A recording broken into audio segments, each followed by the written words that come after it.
Hello guys welcome back to my channel. तो आज भाई रविवार आपण मानक भी जना थियो आज ग्रहण चली तो का घर कौन आइटम भाई जाननी बट आम घर टिके स्पेशल आइटम होइछि आपण मानक देखाए आलू परोटा आउ कौन कौन स्पेशल आइटम होइछि देखिया चलंतु।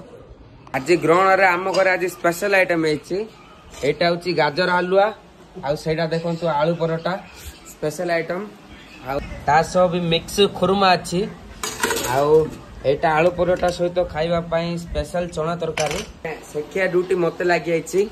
आलू परोटा देखंतु भाई सेकुछि एबे भाई आउ एबे ऑलमोस्ट आलू परोटा हेइलानी भाई स्पेशल कम करिया भाई आज तो दुकान छुट्टी घर बोइरी बिजार लाउछि जा कि वीडियो एडिटिंग सब सरला अब आलू परोटा भी हेइला सेपडे गोटे एपडे गोटे माने दुई पटे आलू परोटा सेका चलछि। आज रो खाइबा माने टिके नेक्स्ट लेवल लगे भाई टिके यूनिक ग्रहण रे माने ग्रहण रे खाली जलखिया खाइर मजा अलग भाई का करे पूरी उपमा आलू परोटा के मसला उपमा करथियो आउ के माने के को प्रकार बहुत किछि करथियंतु आ हम घर तो देखले भाई स्पेशल आइटम हे आइछि ग्रहण रे आपन को घरे कोन आइछि कमेंट करंतु।